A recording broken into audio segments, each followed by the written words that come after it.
안녕하십니까. 공장장 권한대행 양지열입니다. 오늘은 국정조사 특위 마지막 청문회고 내일은 헌법재판소 3차 변론기일, 모레는 최순실, 정호성 등에 대한 형사재판이 잇따라 열립니다. 저는 생각이 짧은 변호사입니다. 그래서인지 이곳에 등장하는 인물들의 생각을, 그들을 변호하는 사람들의 생각을 이해하기가 어렵습니다.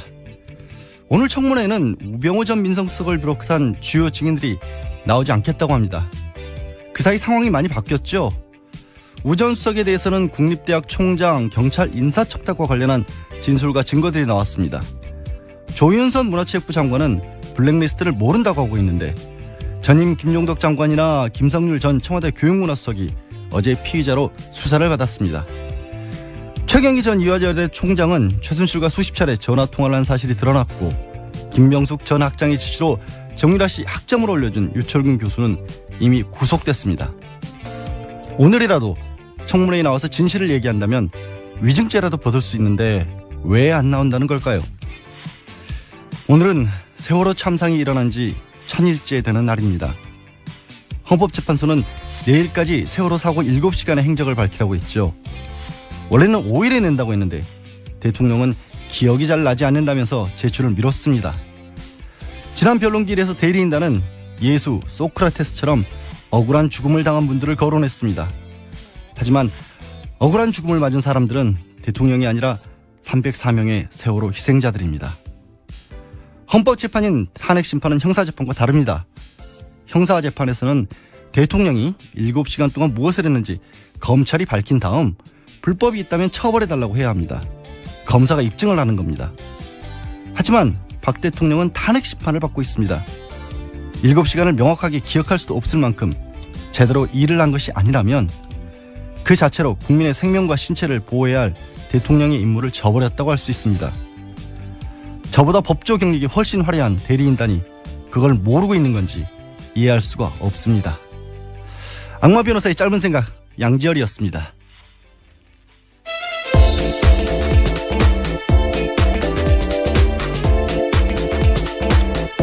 자, 이 정도는 알아야 할 아침 뉴스, 이알류의 시사인 김은지입니다. 권한대행으로서 오늘부터 홍보수석을 맡아주시죠. 아유, 너무 과분한 자리를 주십니다. 아니, 전혀 아침부터 이렇게 매일 수고해 주시고 계신데 그 정도도 김어준 총수가 배려를 안 해줬다는 것이 실망스러울 따름이네요. 자, 오늘 뉴스 전달해 주시죠. 예, 먼저 한겨레 단독 보도 전해드립니다. 이 김기춘 전 실장이요, 박 대통령에게 이 블랙리스트를 보고했다라는 제목의 뉴스인데요. 이 박영수 특검팀은 김기춘 전 실장이 이 문학의 블랙리스트 작성을 지시해서 만든 뒤에 이를 박 대통령에게 보고한 사실을 확인했다, 이렇게 보도했습니다. 또 김 전 실장은 박 대통령이나 정부를 비판하는 인사를 따로 관리한 이른바 적군 리스트도 만들어서 대통령에게 보고했다라는 건데요. 이 모든 일은 조윤선 장관이 청와대 정무수석으로 있을 때 이 정무수석실 주도로 만들어진 거랍니다. 예, 적군 리스트라는 게 공식적인 이름이에요? 예, 이 보도에 따르면 그렇습니다. 이 블랙리스트뿐만이 아니라 새로운 이름이 또 나온 거죠. 아니, 근데 적군 리스트라고 공식적으로 붙여놨으면 적군은 대한민국 내에서 적군은 내란죄를 범했을 때나 이게 적군이라는 이름을 붙일 수 있는 거잖아요. 사실 상식적으로. 예, 그렇죠. 내란죄는 생각해보면 수개는 사형이나 무기징역입니다. 단순 가담만 해도 5년 이하 징역입니다. 네. 이게 그 사람들이 그럼 그런 일을 저질렀다는 거예요?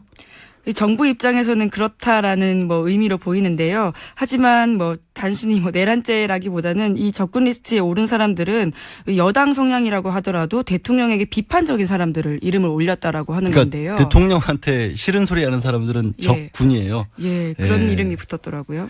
적절한 어떤 표현이라고는 전혀 보이지 않는데, 더군다나 군사적인 어떤 이름이 들어가 있는 거잖아요. 네. 적군이라는 상징 자체가 이 정권에서 도대체 어떤 생각을 하면서 사상을 받는지를 짐작하게 해줄 수 있는 그런 내용이네요. 예. 다음 뉴스.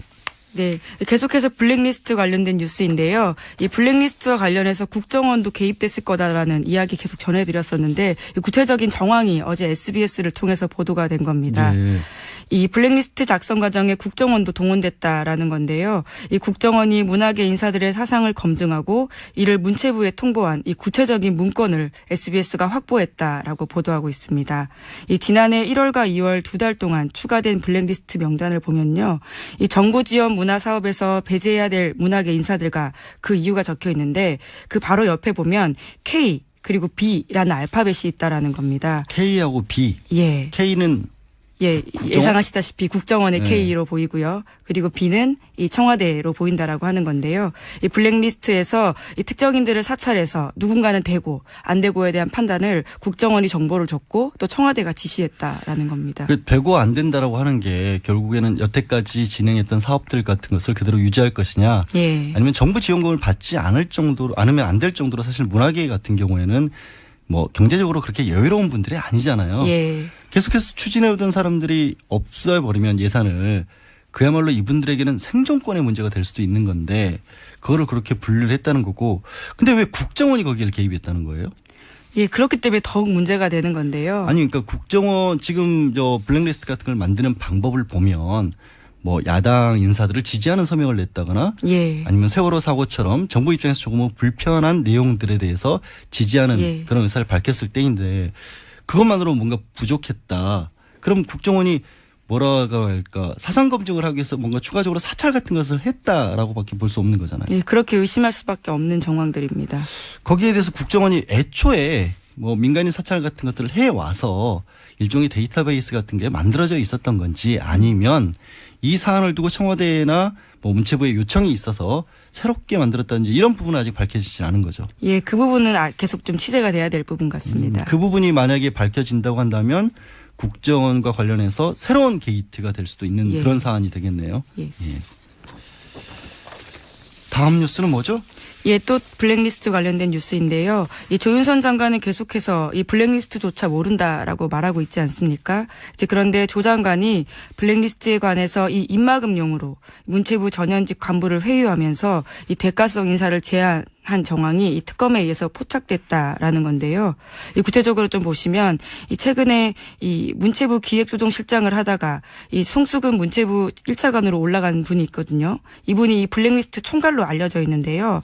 이 지난해 12월 30일에 차관으로 승진할 때 이 조윤선 장관이 문체부 화합을 위해서는 송수근 등을 승진시키는 게 좋겠다라고 먼저 지시했다라는 겁니다. 이것은 유동훈 문체부 2차관의 이 특검에서의 진술인데요.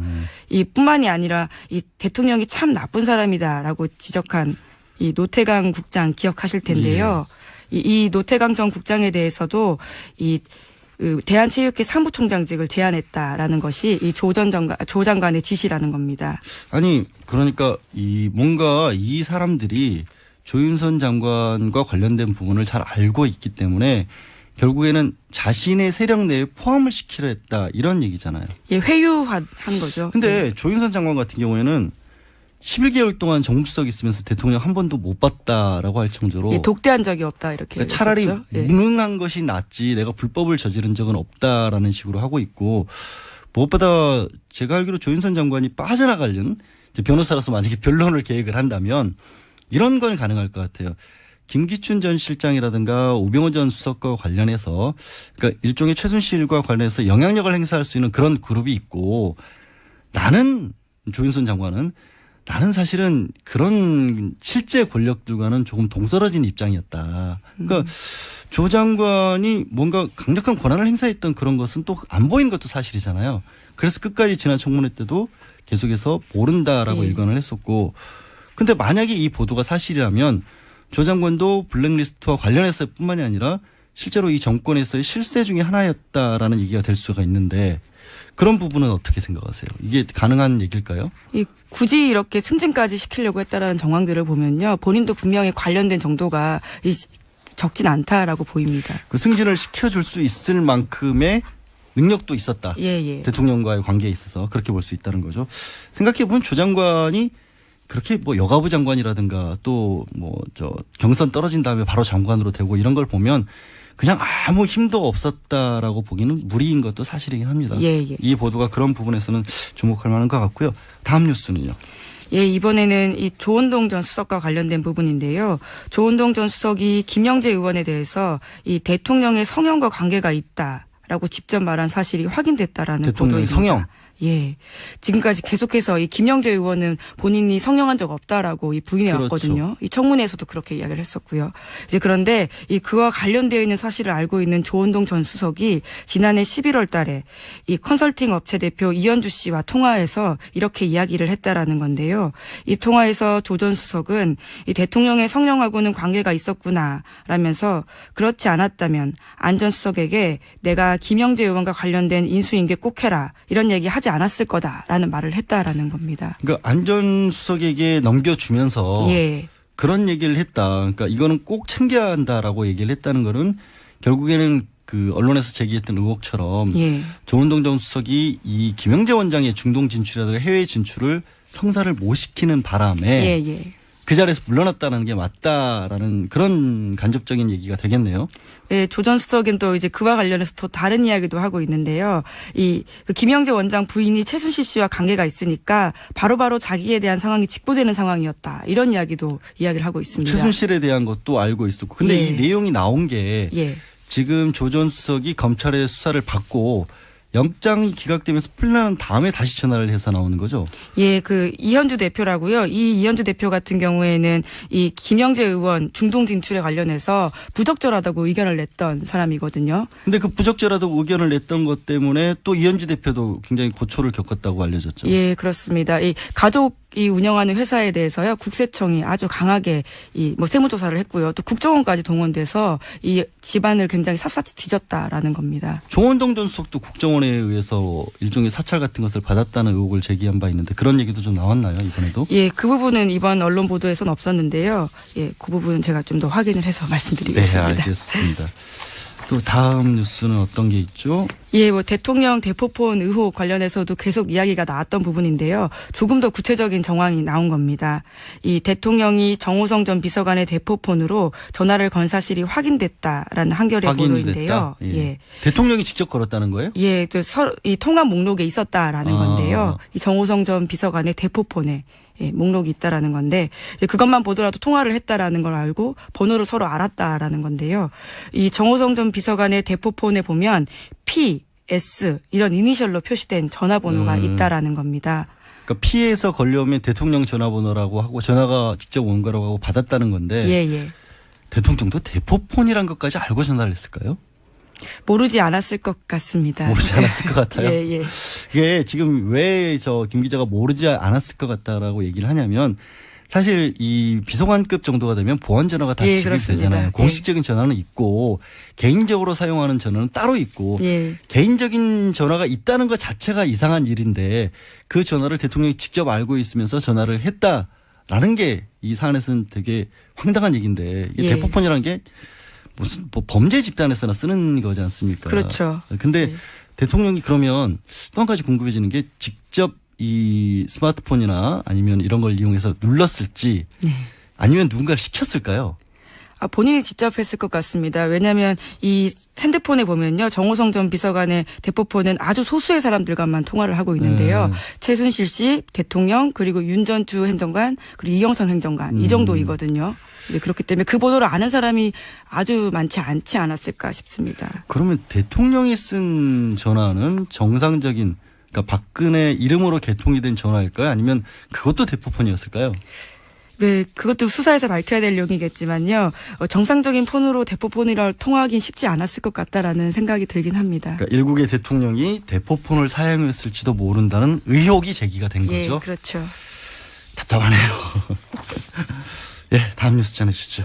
예, 주말에 이 SBS 그것이 알고 싶다가 많은 화제가 됐었는데요. 이 지난 7일 방송에서 SBS 그것이 알고 싶다는 이 경찰청 치안감이 청와대에 근무할 당시에 이 작성했던 수첩 내용 중 일부를 입수해서 공개했습니다. 이 경찰관의 인사청탁이 오고 간 것으로 의심되는 내용이 담기기도 했고요. 또 이 경찰의 인사가 청와대와 경찰 수뇌부가 개입했을 개연성도 제기가 됩니다. 게다가요, 이 수첩에는 최순실이라는 이름이 쓰여 쓰여 최순실. 있거든요. 예. 예. 뿐만 아니라 이 정윤의 이름도 쓰여 있는데요. 이 시점이 굉장히 의미심장합니다. 이 최순실 게이트가 지난해 9월에 터지지 않았습니까? 네, 그렇죠. 그러면서 전 국민이 최순실이라는 이름을 알게 된 건데요. 그것보다 훨씬 전에 이름이 쓰여 있었다라는 겁니다. 이제 그렇기 때문에 청와대 경호실 같은 경우에는 최순실 씨의 이 존재를 앞서서 알고 있었던 게 아니냐라는 의혹이 나오는 거죠. 그 시점이 정확히 언제쯤이었다고 하시죠? 다시. 예, 이 수첩에 정확하게 위에 이 메모가 쓰여 있고 시기가 쓰여 있는 건 아니지만요. 이 기획국장이 청와대에 근무했던 때 쓰였던 거기 때문에요. 이 시점은 2014년 2월부터 2015년 12월 사이입니다. 근데 2014년 지금 정윤회 씨 같은 경우에는 본인은 2011년 이후에는 전혀 관여한 바가 없었다. 네. 대통령과 관련된 업무에 대해서 손을 뗐다라고 했는데 왜 정윤회 씨 이름이 여기가 개입이 돼 있죠? 이것도 되게 이상한 것 같고 무엇보다 근데 우병우 전 민정수석의 이름이 직접 올라 있는 건 아니죠. 예, 그렇습니다. 다만 이제 추론해 볼 수 있는 거는 그래도 경찰을 비롯해서 고위직의 인사는 모두 민정수석에서 담당을 네. 한다라고 사실상 봐야 하기 때문에 우 전 수석도 이러한 사정을 어느 정도는 알 수 있어야 않았을까라는 생각을 해볼 수 있는 거고 사실 이게 인사청탁이 있었다는 거 더군다나 청와대를 통해서 청와대 경찰을 통해서 있었다는 거는 마치 우리가 정유라 씨가 네. 이번 탄핵 정부에서 굉장히 참 많은 국민들을 화나게 했잖아요. 우리 열심히 일하는 경찰분들이 얼마나 많은데 결국에는 주요 인사는 이런 식으로 청탁을 통해서 이루어진 거냐라는 생각을 또 할 수밖에 없는 그런 네. 문건이 또 나온 거잖아요. 여기에 대해서 경찰 내부에서는 혹시 반응이 있나요 지금? 뭐 내부에서는 뭐 이렇게 알던 게 터졌다라는 이야기도 나왔다고는 하는데요. 우선 경찰청의 공식 입장은 이 필요하면 감찰에 착수하겠다이긴 합니다. 그 굉장히 원칙적인 얘기일 뿐이고 예. 필요하면. 근데 한편으로 반대로는 내부에서 알던 게 터졌다라는 얘기는 그런 문제점들을 알고 있는 사람들이 굉장히 많았다라는 네. 건데 이미 그런 부분들이 사회에서 없어져야 할 부분들이 가장 많았던 거고 법과 원칙을 강조하셨던 정권에서 이런 일이 계속되고 있었지 않았느냐라는 점에서 또 한 번 충격을 주는 그런 뉴스 같습니다. 또 뭐가 있습니까? 예, 이 JTBC 이규현의 스포트라이트에서는요, 이 유경재단 사태를 다뤘습니다. 여기에 정윤회 씨와 최순실 씨가 개입됐다라는 증언을 보도한 건데요. 2007년 유경재단 폭력 사태 현장 영상과 사진도 공개했습니다. 이제 이때를 보시면요, 그 관련된 당시의 폭력 사건에 연루되었었던 직접적으로 당사자였던 이 제보자가 자신의 얼굴까지 드러내면서 직접 증언을 한 건데요. 얼굴을 왜 무서운 얘기일 텐데 증언을 한다는 건. 예, 그렇죠. 그런데 이렇게 이야기를 했다고 합니다. 본인이 얼굴을 드러내지 않으면 자기에게도 어떤 일이 생길지 모르기 때문에 오히려 신원을 공개하고 싶다. 오히려 공개적으로 나와서 예. 자신을 지키는 것이 맞다. 예, 예. 그렇게 이야기를 했다는 건데요. 그분의 진술은 굉장히 좀 충격적입니다. 2007년 유경재단 사태 때 이 폭력배들과 함께 한센인을 개입했다라고 했고요. 네. 그 한센인 개입에는 그 임두성 전 의원도 개입돼 있다라고 하는 겁니다. 임두성 전 의원 같은 경우에는 2008년에 이 한나라당 당시 이 비례대표 2번으로 올랐던 인물이거든요. 비례대표가 됐다는 것은 뭔가 특별한 공적을 쌓았기 때문에 인정을 받았다는데 그게 결국에는 유경재단에 개입해서 문제를 해결해 줬기 때문이다라는 그런 얘기가 될 수 있다는 거잖아요. 시점상 거의 바로이기 때문에요. 이제 그렇게 보일 수밖에 없는 면이 있고요. 또 거기다가 당시에 유경재단 직원들이 이 사태 때 왔던 사람들을 보면 이 정윤회 씨도 있었고 또 이 돌아가신 이춘상 보좌관도 있었다. 뭐 이런 식의 이야기를 해서요. 그러니까 원래는 문고리 4인방이었고 예. 이제 선거 과정에서 불의의 교통사고로 돌아가셨고 예. 그것 때문에 당시 이제 박근혜 그 후보였죠. 예. 문상을 가서 굉장히 아픈 표정을 지었던 기억이 나는데 그 이춘상 전 고비서관이 그 현장에 있었다라는 겁니까? 예, 제가 좀 헷갈려서 말씀드렸는데요. 정윤회 씨가 그 자리에 있었고 이춘상 씨가 보좌관도 있었고. 개입되어 있다라는 개입되어 것이 이 사람의 증언입니다. 정윤회 씨는 아예 현장에 있었다는 거예요. 예, 그 사람 증언에 따르면 그렇습니다. 경찰들은 뭘 하고 있었던 겁니까 그때 당시에? 이 영상을 좀 보시면 아실 텐데요. 이 수수방관하는 모습처럼 보이는 게 사실입니다. 출동을 해서 있었으나 예. 적극적으로 개입하지는 않고 예. 그냥 보고 있었다. 아시겠지만 이제 유경재단 사태 때문에 박근혜 대통령은 이제 친남매죠. 박지원 씨나 박근영 씨와도 굉장히 사이가 틀어졌고 박근영 씨가 지금 생활보조비를 지원받아야 할 정도로 생활이 어려워진 것도 이 유경재단 사태를 해결하기 위한 재판 비용에 다 썼기 때문이라는 얘기가 있지 않습니까? 예. 그 문제에도 여전히 정윤회 씨는 있었고 근데 다른 것보다 그렇게 유경재단이라고 하는 부분에 대해서 이제 특검에서도 거슬러서 보고 있는 이유 중에 하나가 결국에는 최순실 씨 일가와 박근혜 대통령이 경제적으로 사실은 한 몸이 아니냐. 네네. 그 돈들이 다 유경재단이라든가 영남재단, 영남대 이런 것과 관련된 것이 아니냐라는 건데 여기에 이미 그렇게 많이 개입돼 있었고 폭력 사태까지 있었다라는 거죠. 네, 그렇습니다. 다음 뉴스는 뭡니까? 예, 죄송합니다. 예.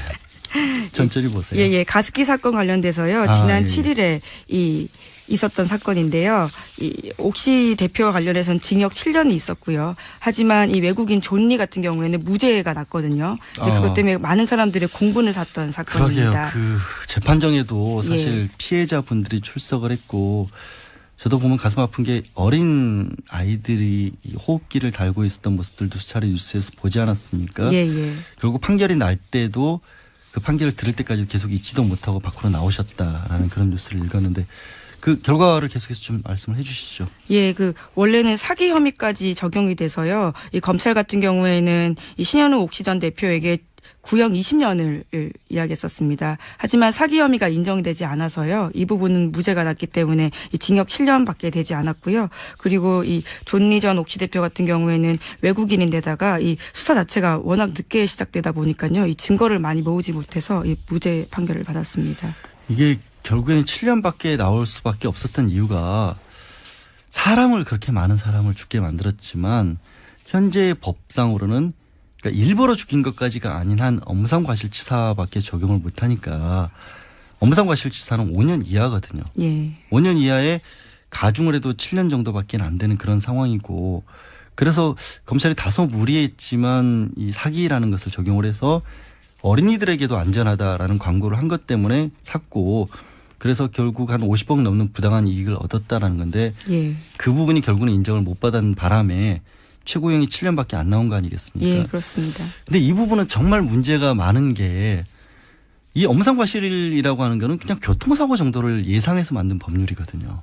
근데 기업을 운영하는 사람들이 생명이 위험을 가져다 줄지도 모른다라는 독극물에 가까운 어떤 성분들을 주의해서 다루지 않고 집어넣는데 그것 때문에 얼마나 많은 사람들이 목숨을 잃었는지조차도 명확하게 파악이 안 되고 있는데 적용할 수 있는 법이 이거밖에 없다라는 게 정말 이 사건의 문제점인 거고 이 부분은 솔직히 변호사인 저로서도 이제 법조인의 한 사람으로서 굉장히 국민들한테 소송할 죄송스러울 정도이고요. 이 부분은 좀 어떻게 법 자체를 바꿔야 될 필요성을 좀 느끼는 그런 상황이 있네요. 예. 오늘은 시간이 이 정도에서 마무리를 해야 할 것 같고요. 문자가 좀 왔는데 뉴스공장이 현재도 실시간 검색어 1위에 올라가 있다라고 하네요. 예. 공장장이 휴가를 가도 뉴스공장은 돌아가는데 지장이 전혀 없습니다. 그리고 참 마지막 뉴스를 제가 깜빡했습니다. 오늘이 세월호 1000일이죠. 예, 그렇습니다. 벌써 이 참사 1000일을 맞았는데요. 이 희생자들을 추모하고 이 조속한 인양을 추구한 행사가 전국 곳곳에서 열립니다. 예.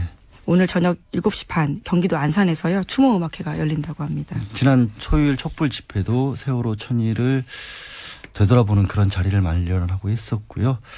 예, 알겠습니다. 오늘까지 정리를 해 주시고요. 참 혹시 지난주에 제가 그 공장장이 휴가를 갈 때 저는 탄핵소추안을 올렸던 거 아시죠? 예, 재밌게 봤습니다. 예. 그날 말씀 못 드린 것 중에 하나가 머리카락이 사실 김 기자는 이제 청취자분들은 자세히 못 보셨겠지만 그냥 흐트러진 머리처럼 보이지만 이게 굉장히 공들인 머리거든요. 그리고 굉장히 비싼 파마라는 의혹이 있어요. 다른 것보다 아침 시간에 그 머리하고 오느라고 방송 준비를 굉장히 못하고 있다라는 의혹이 좀 제기가 되고 있는데 이번 주 중에 그 머리 하는데 돈은 얼마나 들이고 있는지 시간은 얼마나 하고 있는지 혹시 그것 때문에 직무유기가 되고 있지는 않은지 하호영 기자랑 머리 전문 기자 하호영 기자랑 같이 취재를 좀 부탁드리겠습니다. 예. 오늘 말씀 여기까지 듣겠습니다. 예, 고맙습니다. 감사합니다. 김어준의 이제 박수 치고 난리 났. 좀 자제하지. 예, 너무 좋아하면 안 됐다 우리가. 사실 요즘 TBS가 문제가 많았습니다. 내 때는 이 정도는 아니었는데 너무 문제가 많아. 김호준이 쓰고 말이야. 가 누굽니까? 일생이 MB 팔아먹고 살던 인간 아니야. 아무튼 저는 우리 양지열이 양지열이 마음에 듭니다. 응? 깨끗하지, 젠틀하지, 수염도 없고 말이야. 내를 닮아서 내를 너무 쏙 뺐다. 웃자든 놈 여러분, 우리 양지열이 이쁘게 봐주시 바랍니다. 아, 양지열이 웰컴 양지열. 그 지열아, 코 닦아라. 당황하지 마. 아직 좀 부족한 그런 거 있습니다. 정신 차려. 이거 잘해야 돼. 이거 딛고 있어야 돼. 자, 화이팅!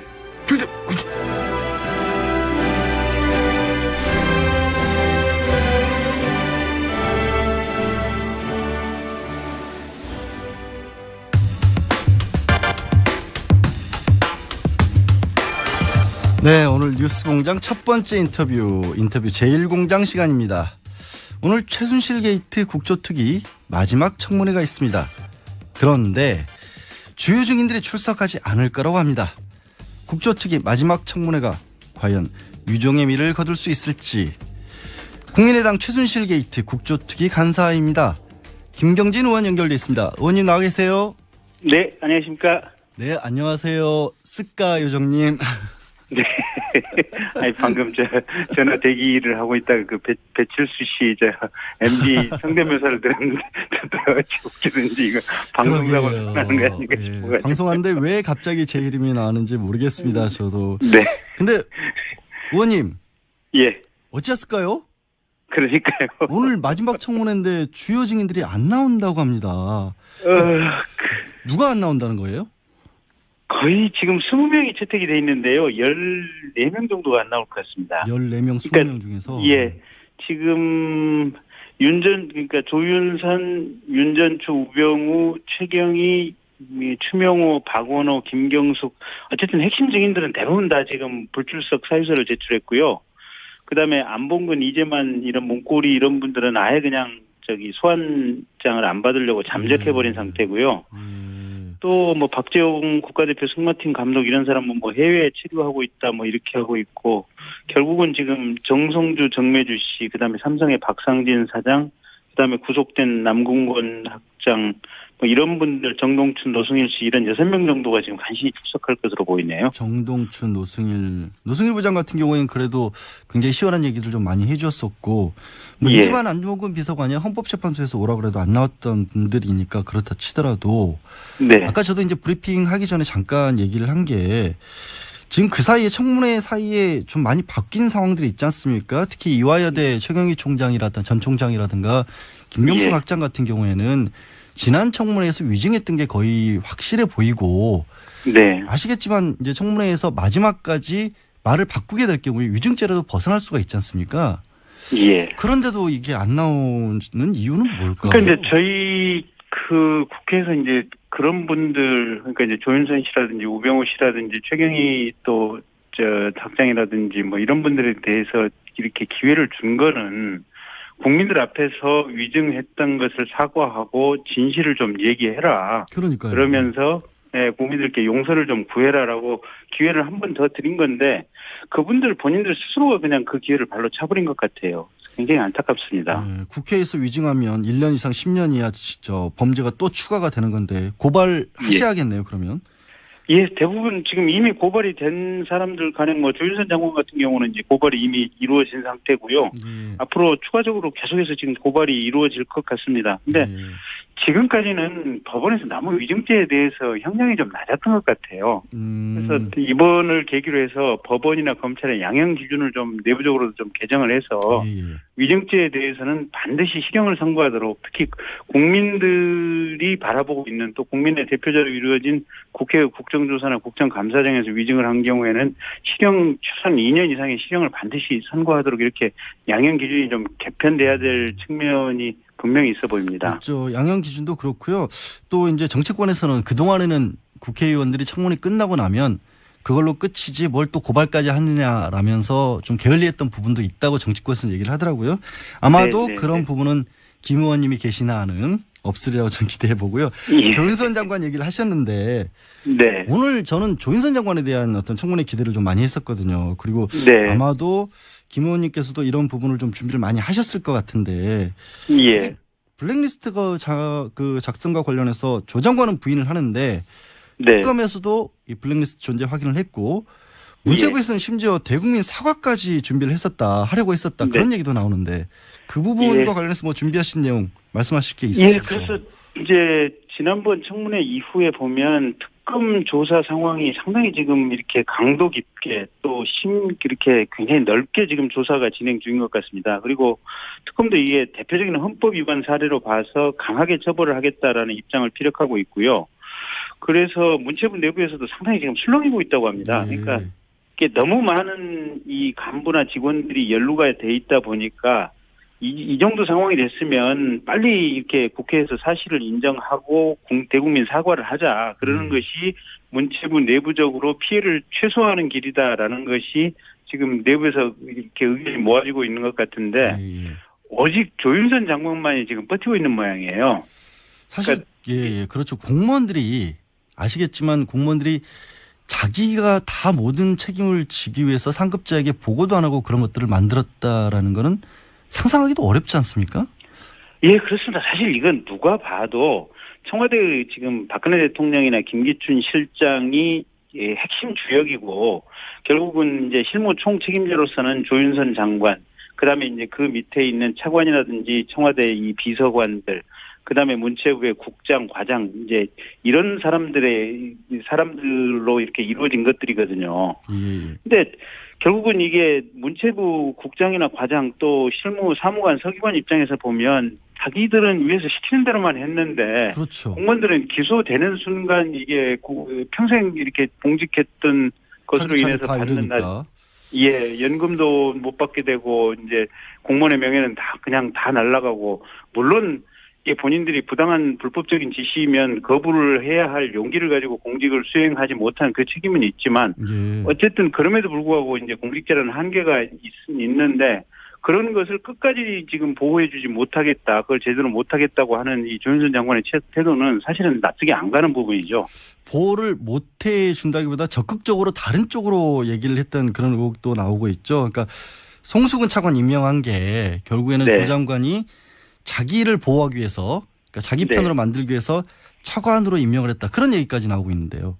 예, 그러니까 특검에서 이제 아마 그런 부분에 대해서 상당히 지금 조사가 됐다고 그러는데요.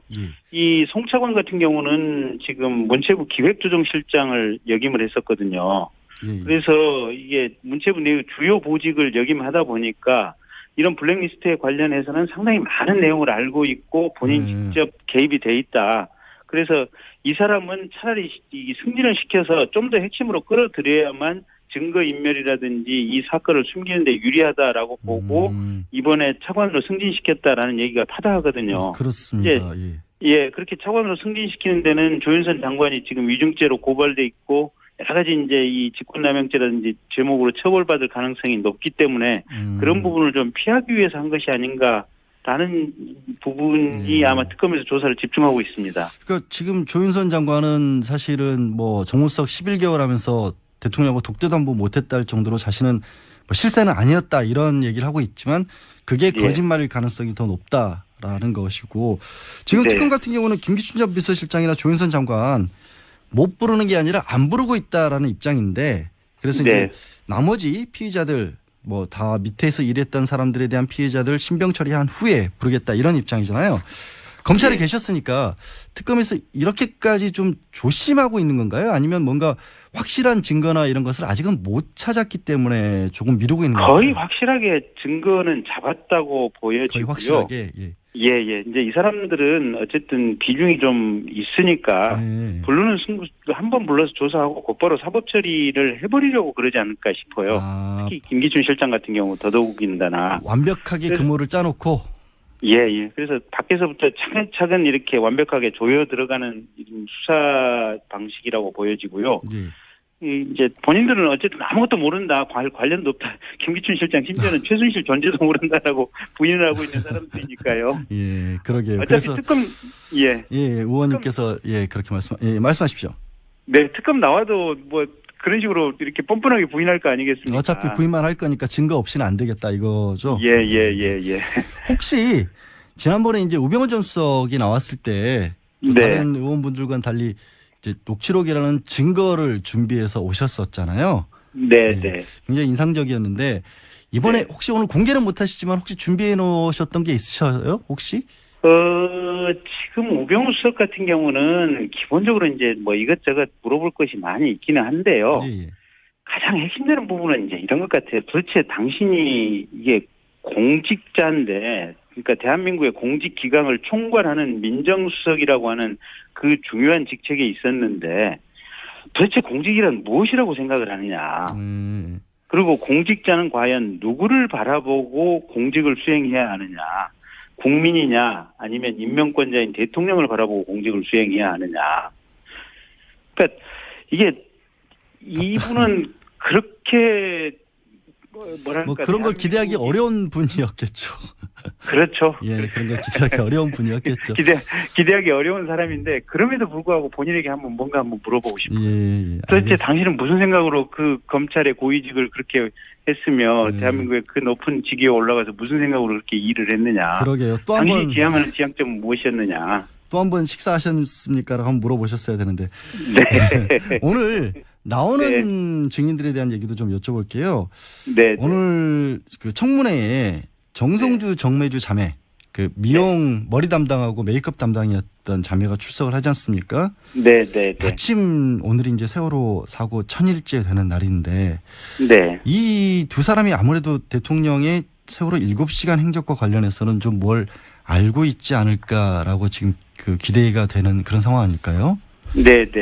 그 사람들에 그래서 대해서 뭔가 좀 물어볼 게 있으시겠죠? 상당히 물어볼 부분이 좀 많은 것 같아요. 예. 이게 지금 지난번에 그 일부 방송 인터뷰를 보면 예. 지금 아침에 한번 세월호 당일날 아침에 들어가서 대통령의 머리를 만지고 나왔다는 거거든요. 예. 근데 이제 그 부분에 대해서는 청와대에서는 이제 명백히 얘기를 안 하고 윤전추 씨는 지금 헌법재판소에 나와서 아침에는 보지 못했다고 하는데 오후에만 들어왔다고 했죠. 예, 오후에만 들어왔다 그러고 오후에 이제 출입 시간을 청와대에서 이제 3시 22분에 들어와서 4시 한 70분쯤 후에 나갔다고 이렇게 출입 시간까지 이제 청와대에서 지금 공개를 하고 있는 상황인데 예. 그 SBS 인터뷰 내용을 보면 정성주 씨가 분명히 아침에 들어갔다고 자기 입으로 아주 명백하게 얘기를 하고 있거든요, 보면. 그리고 세월호 당일이니까 당연히 기억을 하는 게 맞겠죠. 또. 예. 그리고 두 번째는 그 오후에 들어가서는 일부러 지금 머리 모양을 지금 연출하고 나왔다 그러거든요. 흐트러진 머리. 예. 그래서 과연 그 내용과 관련해서 분명하게 확인을 좀 해봐야 될 것 같고요. 예. 그 인터뷰 내용 아마 틀림없이 그 부분이 어떤 사회적인 쟁점이 되기 전에 부지불식간에 방송 인터뷰를 한 것이기 때문에 그 인터뷰 내용이 100% 맞을 거라고 저는 확신을 합니다. 그러니까 공식적인 조사를 하기 전에 그 네. 의미가 어떤 것인지도 자신은 모르는 상태에서 언론과 인터뷰를 했고 네. 다 털어놓고 나니까 이게 큰일 났구나 싶어서 공식적인 자리에서는 그걸 다 부인을 했다. 그리고 윤전추 전 행정관도 그 부분을 뒷받침하기 위해서 헌재에 와서는 일종의 위증을 한 거다. 그렇게 보신다는 거죠, 지금? 예, 그렇습니다. 그래서 청와대에서 오후에만 들어온 것으로 지금 자기적으로 지금 상황을 몰아가려고 하는 것 같은데 네. 도대체 그러면 청와대에서 그렇게 몰아갈 이유가 무엇인가? 사실 오후에만 들어왔다는 것도 오후에 들어왔다고 예. 할지라도 뭐 20분 머리를 했다고 하지만 그 위급한 상황에서 20분 했다는 것도 이해하기가 어려운데 네. 굳이 아침에 만약에 들어왔다면 그것까지 막아야 할 이유가 저도 잘 이해가 안 가거든요. 그렇죠. 예. 그다음에 또 한 가지가 지금 일부 이렇게 언론에서 분석한 내용을 보고 있으면 그 당일날 오후 사진, 저녁 사진을 보면 분명히 성형시술, 이 필라 시술의 흔적이 대통령 얼굴 사진에 이렇게 영상에 분명히 박혀 있거든요. 여러 번 언론에서 의혹을 제기를 했었고요. 예. 근데 그러면 예. 이 머리를 만지는 분하고 그다음에 이제 얼굴 화장을 해주시는 두 자매분이니까 사실은 대통령의 얼굴이나 머리에 대해서는 그 신체를 아주 가깝게 접근할 수 있는 사람들입니다. 그러게요. 이 사람들이. 예. 그래서 매일매일 들어가서 머리와 얼굴 분장을 해주시는 분들이기 때문에 하루하루 그 차이를 분명히 알 수밖에 없는 사람들이거든요. 만약에 뭐 시술을 했다라고 한다면 분명히 그거를 그 사람은 최소한 메이크업을 해주는 분은 최소한 알 수밖에 없는 그런 상황인 거죠. 그거 예, 그렇습니다. 주사 이런 자국 같은 게 만약에 있다면 가려달라고도 요청을 했을 그런 상황이잖아요. 예, 이게 근데 그렇습니다. 그래서 언론의 사진 분석들을 다 하는 걸 보면 분명히 뭔가 시술을 한 것 같은 흔적들이 나오는데 네. 거기에 관해서 대통령이 혹시 이 부분을 안 보이게 해달라 이런 요청도 했을 수 있을 거 아닙니까? 예, 그렇습니다. 그래서 그 부분에 대해서 객관적인 상황을 좀 물어봐야겠어요. 근데 네. 다만 걱정되는 것은 이 정성주 씨, 정매주 씨 같은 경우도 최순실을 통해서 이 박근혜 대통령과 오랜 시간 인연을 맺어왔던 사람들이거든요. 예. 그래서 이분들도 과연 얼마만큼 청문회장에 나와서 사실을 얘기해 줄까라는 걱정이 하나 있고, 또 정성주 씨 같은 경우는 본인 남편이 새누리당 국회의원 후보로 이번에 이제 예비 후보 등록을 하고 출마를 하려고 했었던 분입니다. 그렇죠. 예. 그래서 그만큼 가까우니까 제대로 얘기를 안 하실 거라고 생각을 하지만 그걸 또 네. 다그쳐 주시는 게 의원님 몫이잖아요. 예, 그렇게 어쨌든 그런 예. 부분은 어떤 객관적인 상황을 가지고 국민들이 가질 수 있는 합리적인 의문을 정성주 씨, 정매주 씨를 상대로 해서 좀 물어보려고 합니다. 네. 다시 다른 얘기 좀 여쭤볼게요. 원래 박근혜 대통령에 대해서 헌법재판소가 세월호 7시간에 대해서 계속 얘기를 하고 있습니다만은 자료를 소명을 해라고 했고 네. 5일까지 낸다고 했다가 내일 10일 3차 변론기일에서 내겠다 이렇게 지금 계속 번복을 하고 미루고 있는데 네. 왜 그거를 정말로 일을 많이 하셔서 기억이 안 나는 걸까요? 왜 그러는 걸까요? 간단하죠. 예, 숨기고 싶은 게 부분이 있다. 예. 분명히 있으니까 여태까지 얘기를 못 하는 거죠. 그게 아니라면 숨기고 싶은 부분이 없다면 사실은 무능의 극치를 달리거나 아니면 아이들이 죽어가는 상황을 보고도 아무 느낌이 없었던 정말로 정신적인 이상이 있는 상태에서 직무를 봤다. 뭐 둘 중에 하나밖에 없는 거죠. 그 숨기고 싶다라는 게 뭔지는 모르겠습니다만 저도 이 결재를 많이 해서 기억이 안 난다는 부분은 참 이상한 게 아시겠지만 이제 대통령이 어떤 공식적인 문서에 결재를 하는 건 예. 전자결재를 하는 게 원칙이지 않습니까? 네. 만약에 진짜 결재를 많이 하셨다면 몇 개라도 전자결재를 하셨을 것이고 네. 그러면 그 자료는 그냥 뽑아서 내면 될 것인데 네. 혹시 전자결재 시스템에 관해서도 한번 좀 물어봐 주실 수 있을지 모르겠네요. 네, 한번 물어보겠습니다. 그런데 예. 전반적으로 보면 대통령이 그날은 지금 지난번에 정호성 씨 구치소 청문회를 했을 때 예. 대통령이 유달리 피로가 많아서 그날은 일부러 아무 일정도 안 잡고 지금 일부러 쉬게 해드리려고 공식 일정을 하나도 안 잡았다고 지금 그렇게 얘기를 했거든요. 그렇죠. 2시 이전까지에 대해서는 말할 수 없다라고 그랬죠. 정성 전 비서관이. 예. 그래서 사실은 대통령이 아무것도 안 하고 있었거나 아니면 우리가 여태까지 여러 가지 의혹을 제기했던 성형시술이라든지 이런 엉뚱한 일과 관련됐을 부분이 제일 높다고 봅니다. 지금 성형 얘기를 하셨는데 예. 언론에 새롭게 나온 얘기 중에 조원동 전 수석이 네. 이른바 김영재 원장을 해외에 진출시키기 위해서 컨설팅 업체 대표를 만나서 부탁을 했었잖아요. 네. 근데 이현주 씨. 이현주 씨하고 통화하는 과정에서 이 김영재 원장이 대통령 성형하고 관계가 있었다. 예. 그런 얘기를 하면서 또 그렇기 때문에 그 부분을 내가 이게 성공을 못 시키는 바람에 자리에서 물러났다라는 취지로 안정범 전 수석한테는 반드시 꼭 김영재 의원 거는 챙겨라. 예. 이런 식으로 얘기를 했는데 사실 예. 지난번에 김영재 전 원장 같은 경우에는 대통령 성형에 관해서는 다 부인했잖아요. 예. 그러면 이것도 이 청문회 위증이 되는 게 아닌가요? 혹시라도 만약에 예, 성형 관련이 있다면? 그 부분도 위증이 될 가능성이 매우 높습니다. 그러니까 지금 조원동 수석이 물러가게 된 게 김영재 원장을 제대로 챙기지 못해서 그랬다고 하는 것이 정설이고요. 예. 심지어는 지난번에 청문회 때 산업연구원장 같은 경우도 이해운 의원 질문에 대해서 김영재 씨 해외 이렇게 진출을 제대로 돕지 못해서 결국 그 보복으로 그 직에서 조기에 해제됐다라고 청문회장에 나온 질문을 하지 않았습니까? 예.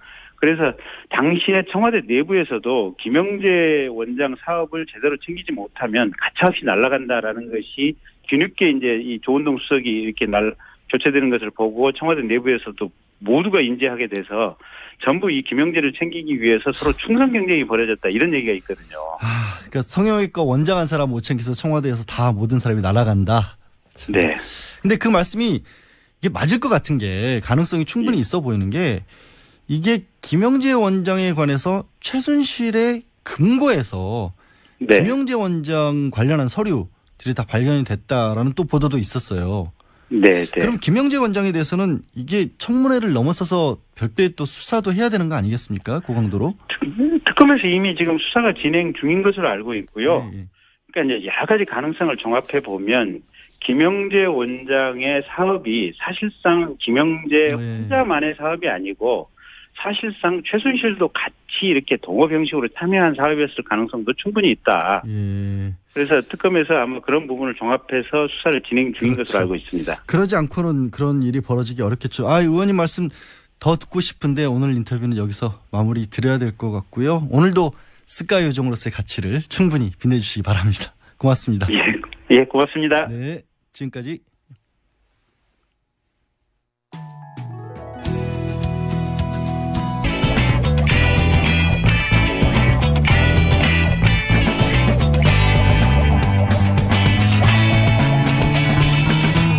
김어준의 뉴스공장.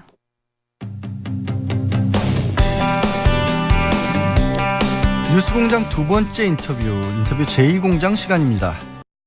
송영길 의원을 비롯한 민주당 의원들이 중국을 방문했죠. 중국 공산당 고위 관계자들을 만나 사드 배치 논란 이후 한중 관계를 논의한 것과 관련해서 보수계에서는 반발이 나오고 있습니다. 민주당 송영길 의원 연결돼 있습니다. 의원님 나와 계세요? 네, 안녕하세요. 예, 안녕하십니까? 네. 예, 지금 의원님들 보시기에 현재 한중 관계가 얼마나 심각하고 악화된 것이라고 보셨길래 중국을 직접 방문하셨을까요? 중국과 직간접적으로 사업을 하고 있는 많은 분들, 또 문화적인 교류 사업, 또 지방자치단체 교류 등이 전반적으로 다 위축되고 축소되고 아예 중국 관리들이 만나려고 하지도 않고 또 통관 절차가 늦어지고 그래서 죽겠다고 아우성입니다, 실제. 예. 우리나라 정부가 얼마나 이런 중국과 사업하시는 분들의 이런 민원을 듣고 있는지 모르겠습니다만 저는 인천시장을 역임했기 때문에 그게 많은 기업인들이 저에게 하소연을 해오고 있습니다. 한류 산업 드라마 같은 것들이 출연 정지됐다 이런 얘기도 많이 보도가 됐었는데 그런 얘기 혹시 직접 들어보신 적도 있으세요? 네, 그렇습니다. 당장 SBS 신사임당 같은 경우도 다 됐는데 지금 통과가 안 돼서 지금 방영도 안 되고 있고 모든 합작 영화라든지 드라마 이런 것들이 다 지금 중단되어 있는 상태입니다. 네, 그런 부분 직접 들어보셨다는 건데 네, 중국 왕이 외교부장 있죠. 그분 네. 직접 만나서 면담했다라고 그렇게 네. 들었는데 네, 어떤 얘기 혹시 나누셨습니까? 저희들은 이제 여러 가지 사드 배치로 인해서 발생한 이런 경제적인 악화, 교류, 그다음에 삼성, LG 배터리 보조금 지급 배제 결정을 비롯해서 여러 가지 지금 중국이 하는 사업의 어려움들, 경제 제재 이것에 대한 좀 풀어달라 이런 요청을 했고요. 예. 그쪽 입장에서 사드 문제에 대한 우려를 이야기하고 상호간 이런 의견을 나눴습니다. 사실 공식 외교단은 아닌데 왕이 부장이 그런 얘기들을 얼마나 적극적으로 했을까 좀 궁금한데 많이 이렇게 권한이 있으신 건 아니잖아요. 공식적으로. 공식이란 게 우리가 무슨 공산주의 사회도 아닌데 공식 권한이란 게 뭡니까? 정부가 하는 것만 공식이고 국회의원은 무슨 우리가 사인입니까? 우리도 예. 헌법기관이고 국회의원으로서 외교 활동을 하는 거죠. 네, 사실 의원 외교 그런 사고 자체도 잘못된 사고입니다. 정부가 하는 게 공식이고 예. 국회의원이 무슨 그럼 개인적으로 한 겁니까? 예. 제가 우리도 다 헌법기관이고 국회에서 가는 거고 국회의원 외교가 필요한 시점이라고 판단됐기 때문에 가는 것이죠. 의원 외교라고 하는 게 사실은 공식적으로도 인정이 되고 있었는데 제가 질문을 좀 잘못 드렸군요. 죄송합니다. 네. 혹시 어떻게 보면은 이런 얘기도 하죠. 사드 보복에 관해서 항의를 하고자 하는 차원도 있었던 건데 아까 말씀하셨지 않습니까? 네. 이제 네. 지금 한중 관계도 심각해졌고 드라마도 좀 네. 막가져 있고 한류 사업도 크게 지장을 초래하고 있다. 그런데 보수 언론에서는 이런 얘기를 합니다. 가서 혹시 훈계만 듣고 온 거 아니냐. 이게 성과가 없었던 게 아니냐. 이런 얘기를 하는 그런 의견들도 있는데 반박을 하신다면 어떤 얘기를 하실 수 있을까요? 서로 간에 이야기를 하는 거지 한쪽 이야기만 듣는 것은 아니지 않겠습니까? 중국의 입장을 훈계란 표현은 스스로 자학적인 시각이라고 보여지고 왕이 외교부장이 중국 정부의 공식적 입장을 한번 제대로 들어보는 계기가 된 것은 의미가 있잖아요. 여기 중국 특파원들도 올해 들어와서 첫 외교 일정으로 중국의 외교부 장관을 만나 공식적 입장을 들은 것 자체가 커다란 성과다 이렇게 말한 것처럼 상대방을 뭘 알아야 예. 해결책을 만들 수 있는 거 아니겠어요? 의미가 있다고 보여지고 중국과 만나면 항상 무슨 4대 외교 말하는 이런 보수적인 분들은 왜 이렇게 일본에 가서 저렇게 아베한테 말도 안 되는 위안부 구역 협상을 해가지고 와서 소녀상 철거 문제로 논란을 벌이고 미국에서는 아예 말도 안 했는데 알아서 방위비 올려주겠다.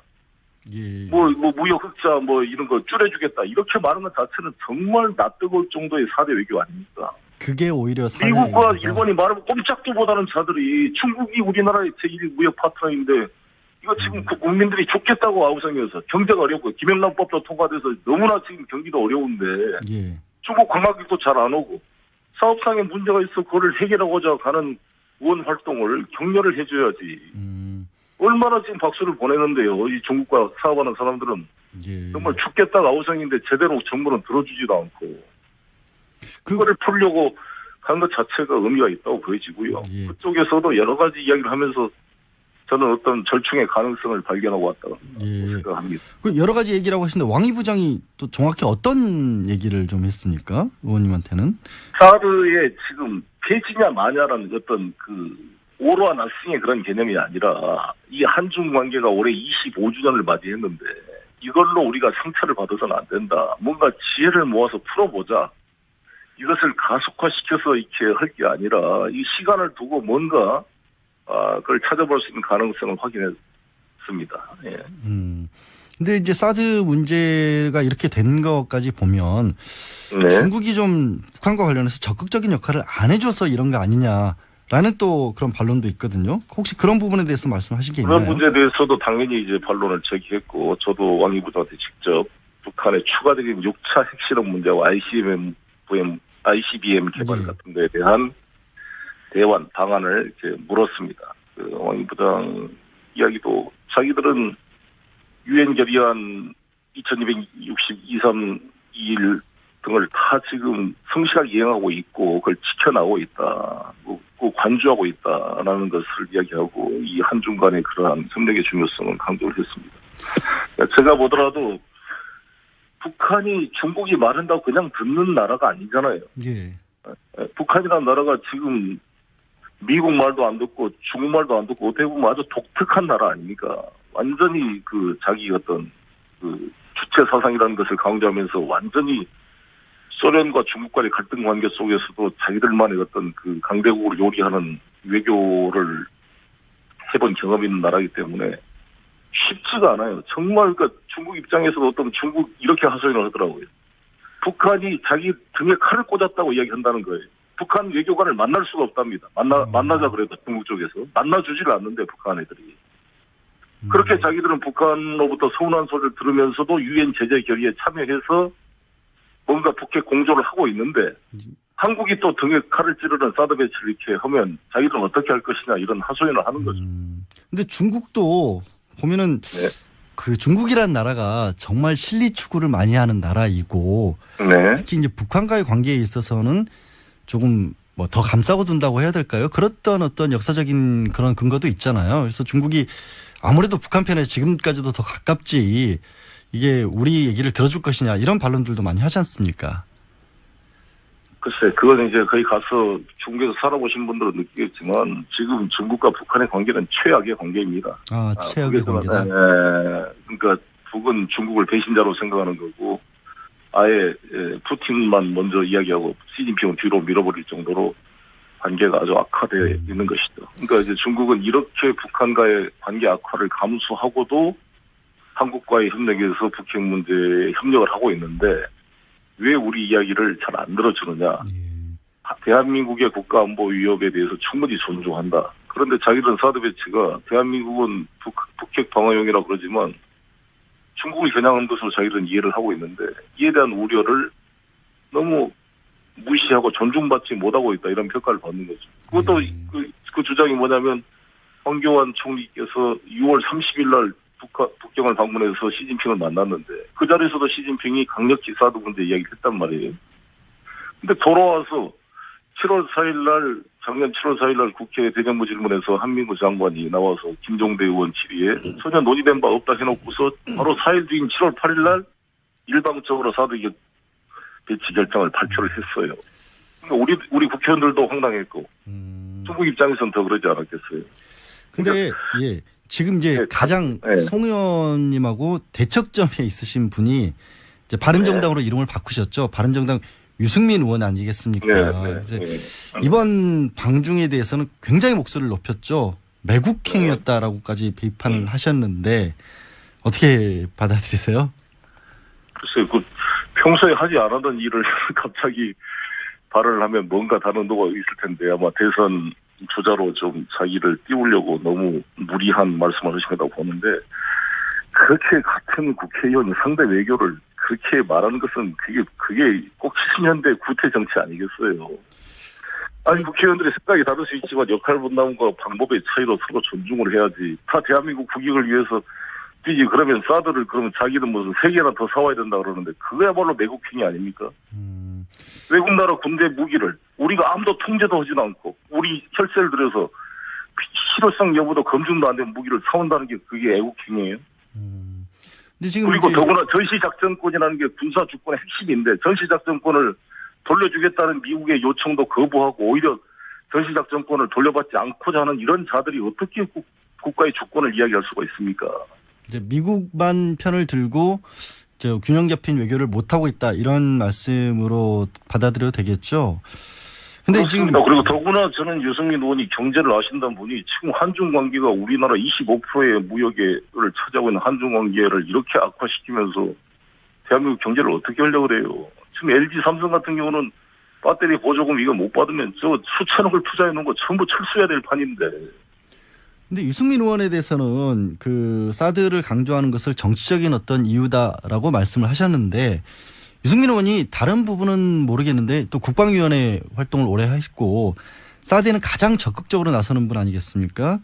그 정치적인 이유만으로 봐야 할지 아니면 실제로 어떤 국방에 대한 소신이나 이런 부분들이 또 송 의원님이 생각하시는 것과는 좀 달리 뭔가 좀 나름의 그쪽에서는 더 전문가시기 때문에 이렇게까지 강조를 하시는 건 아닌지 어떻게 보세요? 그 소신 부분은 제가 존중하는데 그거를 저 소신을 가지고 뭐라는 게 아니라 저의 방중 행위를 매국 행위로 많은 것 자체가 이상한 말이다 이거죠. 예. 그렇지 않습니까? 자기 소신이 중요하면 남의 소신도 존중을 해야죠. 그런 말도 안 돼. 자기가 사드 배치만 애국이고 반대한 매국이라는 이런 말도 안 되는 논리를 그게 올바른 정치인의 자세입니까?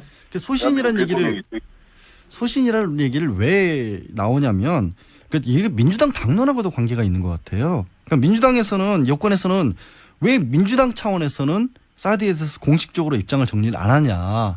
지금 문자로도 사실 뭐 김택형님이 보내주셨는데 민주당 당론이 사드 반대냐. 미국과의 관계에 대해서는 어떻게 생각하느냐. 이런 부분들에 대해서 좀 의문을 가질 수밖에 없는 상황이잖아요. 정리를 안 해주시니까. 제가 당 대표 후보 나올 때 강력하게 저는 정리를 잘 했습니다만 지금 당이 여러 가지로 이 문제에 대해서 좀 미루고 있는 모습에 대해서 저도 안타깝게 생각하고 있습니다. 그러나 현재 우리 당 입장은 현재 이 황교안 체제에서 결정해서는 안 되고 차기 정부로 미뤄야 된다 이런 입장을 가지고 있는 것으로 알고 있습니다. 예. 혹시 차기 정부로 미뤄야 된다라는 입장과 관련해서도 혹시 양 이 부장을 만나신 자리에서 차기 정부에서는 어떻게 될 것이라는 그런 말씀도 좀 하신 적 있으세요? 아니 그런 적은 하지 않고 충분한 시간을 가지고 이 문제의 솔루션을 찾아보자 이런 입장이었고요. 예. 저는 개인적으로 이거는 국회에서 처리해야 된다고 봅니다. 차기 정부도 이거 처리하기가 쉽지 않습니다. 국회에서의 국회의 비준 동의사항으로 국회에서 절충안을 만들어낼 수 있다. 저는 이렇게 생각합니다. 예. 알겠습니다. 의원님 오늘 말씀 여기까지 듣겠습니다. 고맙습니다. 네, 감사합니다. 지금까지 더불어민주당 송영길 의원이었습니다. 꼭 1000일이 되는 날입니다. 그날의 아픔을 누구보다도 생생하게 기억하고 있는 사람들, 바로 단원고 생존 학생들이겠죠. 이제는 대학생이 된 우리 아이들이 그동안 가슴에 품어온 말은 무언지 단원고 2학년 3반 출신 김도현 학생과 얘기 나눠보겠습니다. 김도현 학생 나와 계세요? 네, 안녕하세요. 예, 사실 많은 국민들이 그렇지만 저도 이 사건을 떠올리면 울컥하고 이게 어떻게 보면은 꺼내서 얘기하기 굉장히 어려운 그런 기억일 텐데 이렇게 물어봐 드려서 미안하고 고맙습니다. 예, 나와주셔서. 네. 예. 쉽지 않을 텐데 세월호 사고가 발생했을 때 우리 도현 학생은 어디 있었어요? 저는 많은 친구들이 머물던 객실에 있지 않았고, 예. 당시 3층 로비에 있었어요. 식당 앞에 있는 소파에 앉아 있다가 배가 기울고 나서는 식당과 안내데스크 사이에 구조를 기다리고 있었어요. 그곳이 그럼 객실보다는 조금 위쪽에 배에 있었던 건가요? 객실은 4층이었고 저희는 3층이었는데 사실상 1, 2층은 화물칸들이 많아서 저희가 사용하는 1층과 같은 공간이었고 배가 기울고 나서는 기운 아래쪽으로 제가 쓸려 내려가서 당시에 객실에 있었던 친구들보다는 탈출이 용이했던 공간이었던 것 같아요. 아, 구조적으로 조금 빠져나기 쉬운 것이었다라는 거죠. 그럼 어떻게 네. 지금 많은 학생들이 그때 당시에 이제 있으면서 네. 뭐 탈출 지시도 없었고 그들은 머물러 있어라라는 얘기를 들었다고 하지 않습니까? 네네. 그런데 우리 학생은 어떻게 나올 수 있었어요? 아까 말한 것처럼 제가 배가 기울어서 아래쪽으로 기울어 있는 쪽에 제가 머물러 있었어서 네, 제가 있던 쪽이 갑판 쪽이었거든요. 물과 좀 가까운 쪽이었군요, 바다와. 네, 그냥 다리를 뻗으면 바로 물에 닿을 수 있는 거리였어서 갑판 쪽에서 버티고 있다가 제가 있던 갑판 쪽으로 물이 처음 들어왔어요. 네. 그래서 물이 차는 거를 직접 목격을 했고 가만히 있으면 안 될 것 같아서 그때 직접 물로 뛰어내리기 시작을 했던 것 같아요. 물이 보일 정도가 돼서 그래도 다행히 이제 도현 학생은 직접 그런 결정을 한 건데 네. 지난 주말 촛불 집회 다른 친구들이 좀 나왔잖아요. 네. 그때 그 친구들이 우리는 구조된 게 아니다 탈출한 거다 이런 말을 했습니다. 네. 혹시 그 친구들이 구조가 아니라 탈출이라고 얘기한 이유가 그럼 도현 학생과 같은 그런 맥락이었겠죠? 네, 실제로 해경의 도움으로 배에서 빠져나온 친구들이 거의 없었던 것 같아요. 저만 하더라도 배에서 제가 두 발로 뛰어내렸고 바다 한가운데에서 해경 보트까지 직접 수영을 해서 갔거든요. 예. 그러다 보니까 친구들 모두가 직접 탈출을 했다는 표현이 적합하지 구조를 했다는 표현을 사용하기에는 적절한 상황은 아니었던 것 같아요. 그 도현 학생 같은 경우도 뛰어내렸는데도 구조를 못 받고 많이 떠돌았다라는 말씀이죠? 네. 해경이 저희를 목격했는데도 다가오지는 않았기 때문에 저희가 직접 애들끼리 서로 손잡고 수영해서 갔던 것 같아요. 아니 배 안에 들어가지 않은 정도가 아니라 바다에 학생들이 떠 있었는데도 다가오지조차 않았다라는 말씀이세요? 네. 저희가 불렀고 저희를 쳐다보지 않은 것도 아니었거든요. 그러니까 눈앞에서 학생들이 떠돌고 있는데 보고 있으면서도 그냥 있었다는 거였죠, 가만히. 네, 당시에 배에 저희 말고 다른 생존하신 분들, 일반인 분들을 태우고 해경 1, 2, 3정으로 옮겨가고 있던 중이었던 거는 맞지만 그래도 애들이 직접 두 발로 뛰어내렸음에도 다른 해경 분들한테 도움을 요청한다든지 다가와준다든지 하는 조언은 하나도 없었던 것 같아요. 참 말씀을 들을 때마다 참 화가 나고 안타깝고 그런데요. 사고 이후에 이제 지금까지 힘들었던 시간들, 가장 힘들었던 시간은 언제, 어떤 시간들이 가장 힘들었습니까?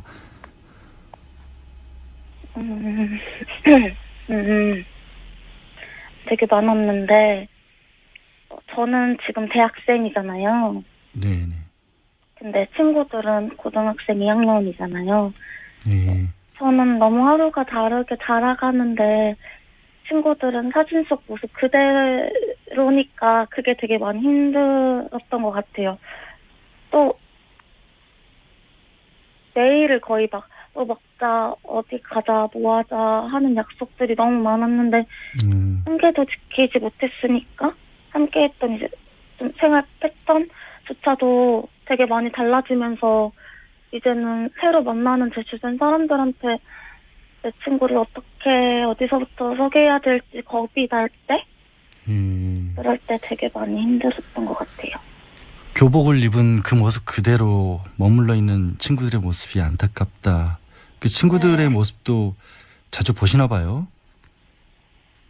아마 대부분의 친구들이 그렇지 않을까요? 자기 전에 사진 한번 보고 자기 전에 동영상 한번 보고 그때 관련된 것들을 많이 생각하다가 자기 마련이니까 애들 사진을 거의 매일 보는데 매일 잠을 드실 때도 그러면 그렇게 이제 지난 친구들의 모습을 그렇게 보면서 지금도 잠이 드세요? 네. 이제 오늘이 사고가 나고 벌써 1000일이 흘렀습니다. 그러니까 1000일이라는 시간이 흐른 것 같으세요? 1000일 맞는 기분이 어떠세요? 이렇게 여쭤봐도 되는지 모르겠지만. 예. 보통 막 1000일이라고 하면은 굉장히 큰 시간이라고 느껴지잖아요. 네. 근데 그 1000일이 이렇게도 허무하고 또 빨리 지나갈 수 있구나 정도인 것 같아요. 저는 아직 제가 왜 죽을 뻔했는지, 내 친구들과 선생님은 왜 죽어야만 했는지에 대한 이유도 모른 채 1000일이 그렇게 너무 빨리 흘러버렸으니까. 지금도 그러면 이제 2014년 4월 16일이 바로 어제같이 그렇게 느껴지신다는 그런 말씀이시죠? 그쵸. 저희한테는 아직 너무 생생한 기억이니까요. 지금 그러면 아직도 뭐 왜 어른들이 아직도 그 모습을, 그 이유를 밝혀지지 못한 게 사실 지금 도현양이 말씀하신 것처럼 어제처럼 지금도 1000일이라고 하는 게 허무하게 시간이 흘러간 그런 이유겠네요. 아직도 속이 답답하신 거잖아요. 지금 모르니까. 저 아직 많은 SNS에서도 제가 알고 있는 사실과 다른 많은 허위 사실들이나 각종 추정글이 많이 올라오잖아요. 네. 근데 저희는 행준학생이라는 이유만으로 가볍게 글을 남길 수 있는 상황이 아니니까 답답하고, 내가 직접 본 그 상황들은 언제 제대로 알려질지 그냥 기다리는 시간만 1000일이었으니까. 그래도 이제 어떤 뭐 언론이나 또 주변에서 또 세월호 진상규명을 위해서 애쓰시는 분들도 많이 있었는데, 그래도 아직도 도현 학생이 보기에는 제대로 된 어떤 얘기들이 안 나왔다라고 그렇게 보시는 거예요? 이제 시작하는 것 같아요. 이제 시작하는 것 같다. 단상에 올라갔던 친구들도 시민분들 덕분에, 많은 분들 덕분에 다시 한번 진상규명을 할 수 있는 기회를 얻어서 정말 감사하게 생각한다는 말을 했던 것 같은데. 네네. 이제야 시작이라, 이제야. 네, 이제서야 제가 알고 있고 제가 목격했던 그런 사실들이 알려지기 시작하지 않을까 하는 그런 마음이 있어요. 네. 이제 조금 기대가 되실 것 같긴 한데, 광화문 촛불 집회 혹시 가보신 적 있으세요? 네, 많이 갔어요. 예. 그때 그 세월호 유가족들 행진하면서 또 파란 네. 고래, 세월호 고래도 나왔지 않습니까? 네. 그 모습 보면서 어떤 생각이 드셨어요? 저는 원래 고등학교 2학년 때 생존자로서 집회에 참여할 때보다 일반 대학생으로 촛불 집회에 참여했을 때가 훨씬 저한테는 값졌거든요. 근데 그런 상황에서 세월호 이야기를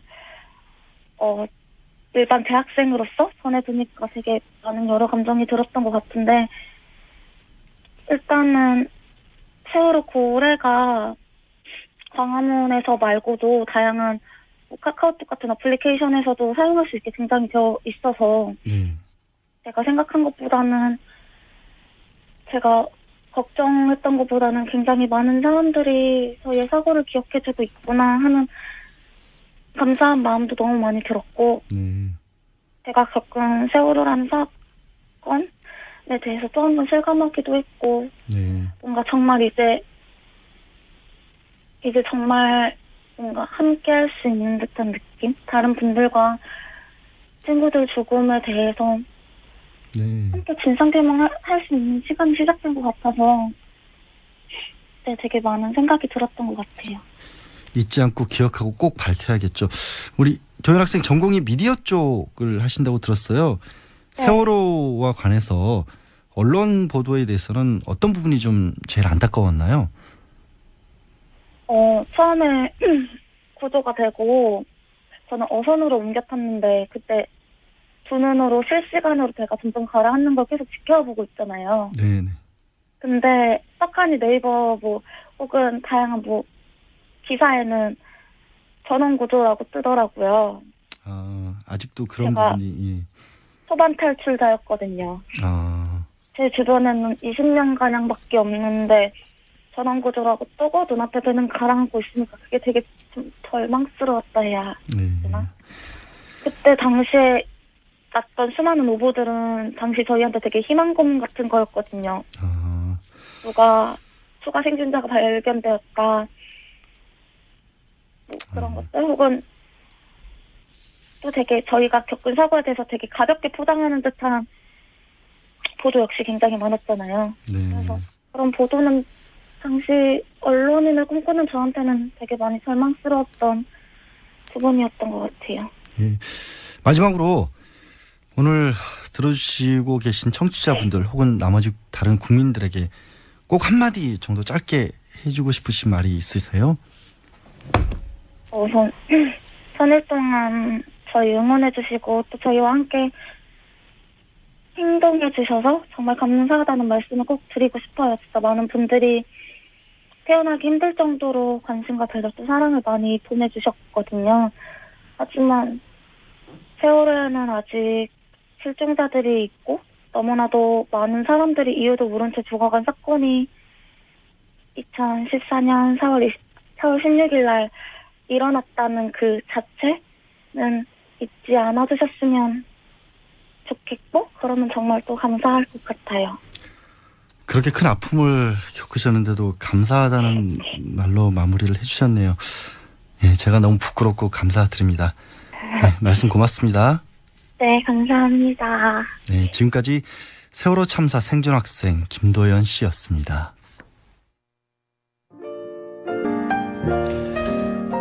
뉴스공장 불만 접수 AS 시간입니다. 청취자분들 문자가 아주 많이 들어와 있는데요. 아이디 대머리 총각님, 김호중 공장장은 또 재판이 있나요? 모르겠습니다. 저한테 의뢰는 안 했습니다. 1441님, 혹시 이것들이 공장장을 억해했나 하면서 깜짝 놀랐습니다. 공장장 정말 휴가 가신 것 맞죠? 아니요, 제가 탄핵해서 강제 추방해버렸습니다. 돌아올지는 여러분들이 결정해 주십시오. 오늘 첫 진행이라 조금 많이 떨렸는데 뉴스공장 식구들이 예쁘게 봐주신 덕에 무사히 진행하고 있는데요. 7211님, 4대 천왕님 이제 진행까지 맡으셨군요. 몇 번 해명을 드렸죠? 전 4대 천왕 아닙니다. 7576님, 오프닝 변론하실 때 변호사풍으로 잘 하시네요. 공장장 몰아내고 메인으로 들어오세요. 권한대항이지 그런 욕심은 사실 없습니다. 3752님, 양지열 변호사님이 주말에 뉴스 공장을 돌리면 어떨까요? 주말 공장장으로 임명합니다. 영광입니다. 근데 왜 김어준 공장장은 주말엔 왜 쉬죠? 청취자분들 계속 만나서 되는데. 0123님, 김어준 공장장님의 질문이 항상 예리해서 놀라웠는데 양변님도 잘하시네요. 제 결론은 작가님들이 준비를 많이 하시는 듯. 늘 그렇듯 보이지 않는 곳에 계신 분들이 훨씬 더 많은 일을 해주시죠. 감사드립니다. 마지막 김도연 학생의 그 인터뷰를 보고 문자들을 많이 보내주셨어요. 저도 사실 진행하기가 어려울 정도였는데요. 이렇게 소개해드리겠습니다. 씩씩하게 친구들 목까지 잘 지나야 돼. 반드시 진실을 밝혀야지. 또 눈물 나고 아이들 생각나서 방송 못 듣겠네 라고 보내주신 분 있고요. 저는 지금도 학생들 생각만 해도 눈물이 나는데 뻔뻔한 대통령과 그 수하들은 지금도 자기네들은 따뜻한 밥 먹고 살고 있는 게 두렵지 않소. 두려워해야 합니다. 우리 아이와 동갑인데 애띤 목소리가 너무 가슴 미어져요. 목소리가 너무 고와서 저도 더 슬펐습니다. 네, 고맙습니다.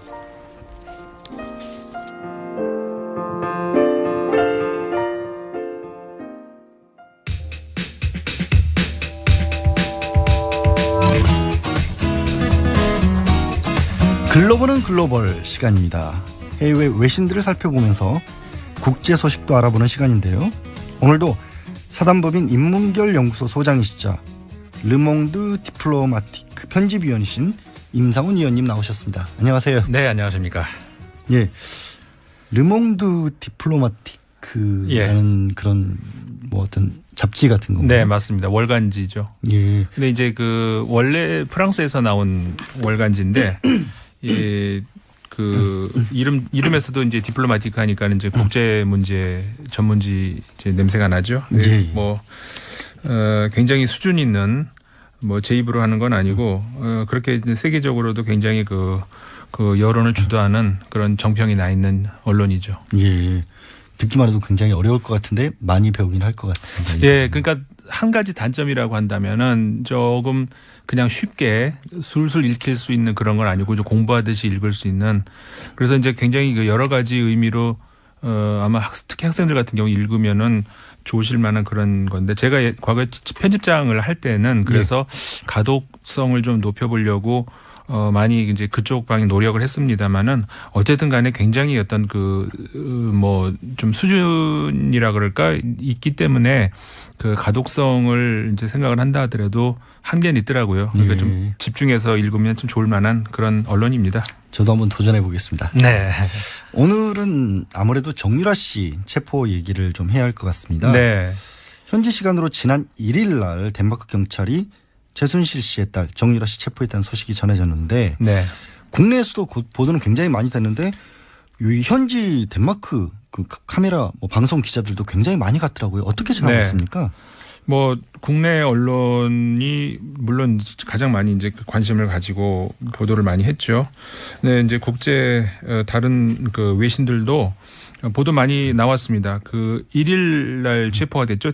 체포된 날은 현지 시간으로 1일이었고, 이제 2일자 보도가 이제 거의 대부분을 차지하고, 우리나라는 그 이후로도 계속해서 이제 나오고 있습니다만 외신들은 2일 날 보도가 제일 많이 나왔습니다. 미국 같은 경우에 이제 AFP 통신 이제 서울발로 해가지고 정 씨의 그 신병 확보를 위해서 인터폴에 수배를 요청했는데 국내로 돌아오지 않고 스캔들과 관련해서 수사에 응하지 않고 있기 때문에 어쨌든 간에 아직 저 출국이 안 돼 있다. 뭐 그런 내용이 있었고요.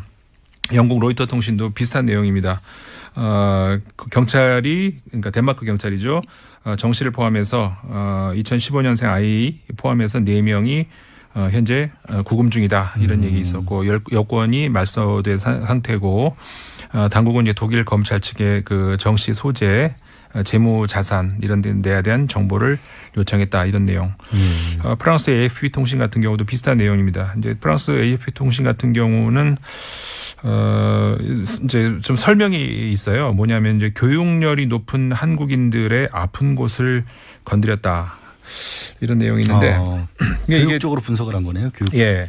근데 이 관련 내용이 이제 많이 있거든요. 근데 이 대목에서 사실 뭐 우리 한국 사람들한테는 본질이 아닌 문제일 수 있는데 저는 이걸 읽으면서 뭐를 봤냐면은 그러니까는 그 정유라 씨가 지금 아까 여기 AFP 통신 같은 경우에 나온 경우처럼 한국인들이 분노를 한 이유가 어떻게 출석도 안 하고 그냥 부모 그 힘으로 해가지고 학점을 받았느냐? 학점을 받고 다른 나라에 가 있는 상태에서 뭐 레포트까지 이제 교수들이 써주고 뭐 그런 그게 이제 그 가능할 일이냐 이제 이런 쪽으로 굉장히 이제 그 사실 우리나라 국민들에게 굉장히 민감한 그 문제가 학교 문제랑 병역. 정유라 씨가 그걸 제일 화나게 만들었잖아요. 예, 병역 문제 아니겠습니까?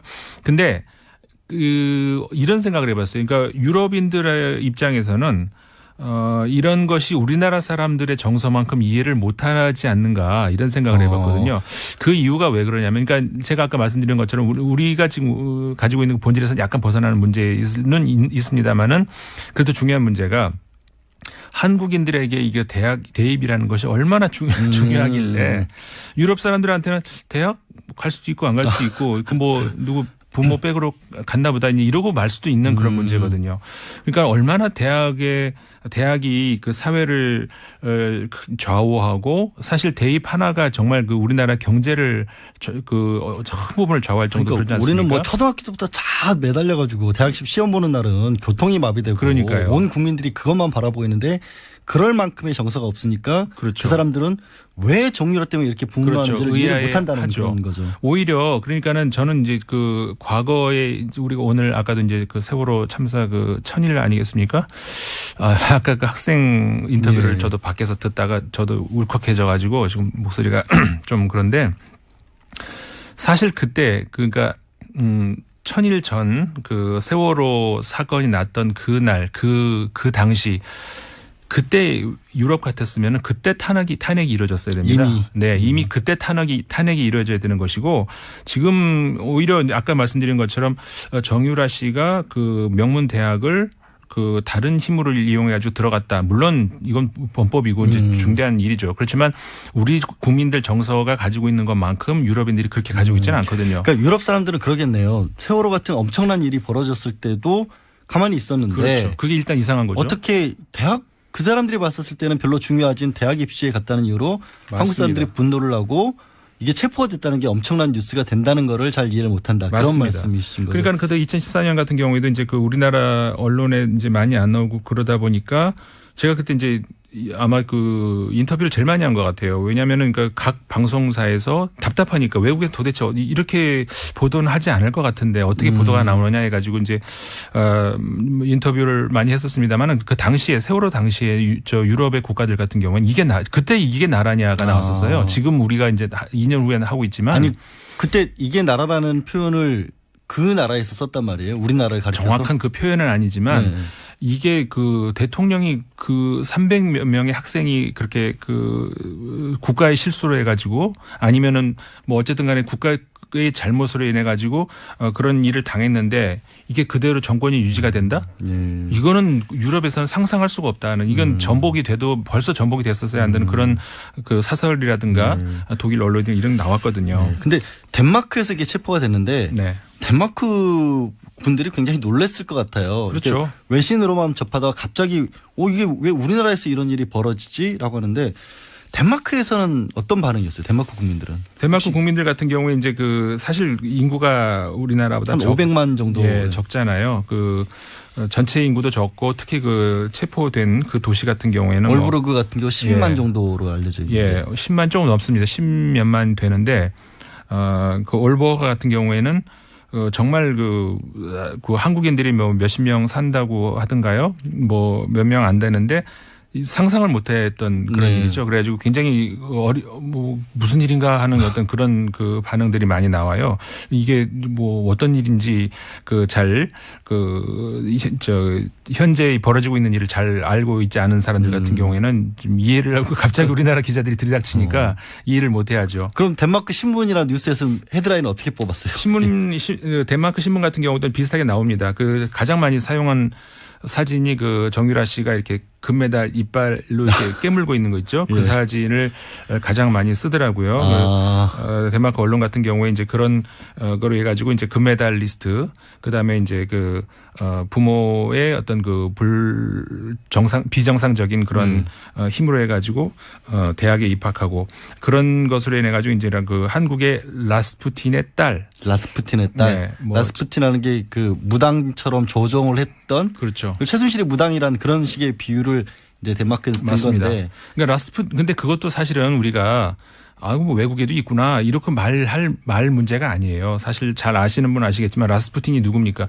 그거는 민주국가에서 일어난 일이 아니었고, 그렇죠. 러시아 제정 국가에서 짜르 황제 시절에 종료 승려가 그렇게 있다는. 그렇죠. 남성이었습니다마는 그래가지고 실제로 그 러시아의 마지막 왕조 로마노프 왕조인가요? 그 왕조 결국은 그거로 인해 가지고 물론 직접적인 거 아니지만은 멸망까지 하지 않았습니까? 제국의 붕괴를 가져왔던 사건인데. 그렇죠. 그 사람들이 그런 표현을 쓴다는 것은 사실상 대한민국 체제의 어떤 붕괴라는 그런 얘기를. 민주국가에서 벌어질 수가 없는 그런 일이죠. 라스푸틴이라는 말이 자꾸 나오는 데 있어서 우리나라만 그런 게 아니네 이렇게 할 문제가 아니에요. 이건 굉장히 부끄러운 문제입니다. 라스푸틴의 딸 덴마크에서 체포 이런 식의 이제 저 타이틀 이런 데가 많이 나오네요. 다른 그 언론에서도 라스푸틴의 딸이라는 표현이 영국에서도 나오고 유럽에서 굉장히 많이 나오네요. 네. 근데 덴마크가 사실 우리가 덴마크는 뭐 이렇게 작은 나라이기도 하고 많이 가는 곳은 아니잖아요. 네네. 그럼 덴마크도 역시 한국을 잘 모를 텐데. 서로 잘 모르죠. 근데 이번 사건 때문인지는 모르겠습니다만은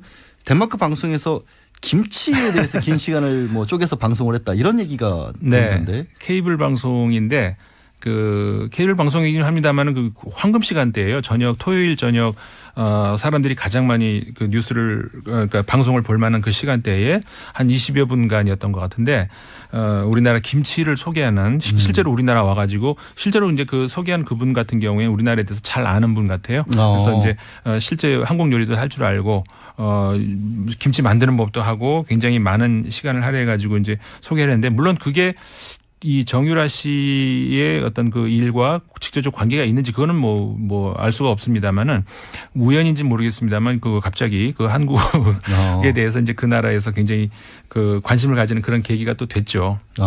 그게 토요일 저녁 되면 우리 같으면 뭐 예능 프로 그렇죠. 그런 것들이 나올 시간대에 주요 편성을 했었다라는 네. 거고 김치로 요리 같은 것도 만드는 거 했다. 네, 맞습니다. 갑자기 좀 씁쓸해지는 게 네. 이게 뭐 저 한류 문화재단 이런 사업들 하면서 김치를 내세웠던 게 또 최순실의 어떤 그러네요. 작품인데 네. 그게 그렇게 연결이 되나요? 최순실이 결국 기여를 한 건가요? 그러면? 씁쓸합니다 진짜. 예.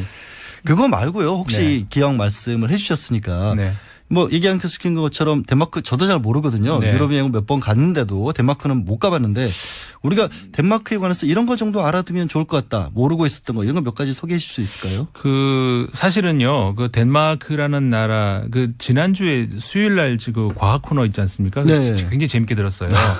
그래서 이제 그런 것 좀 덴마크에 또 없을까 이렇게 봤는데 사실 그때 이제 그 말씀 나온 게 그런 거 아니겠습니까? 그 양자역학 얘기를 하면서 상식의 붕괴.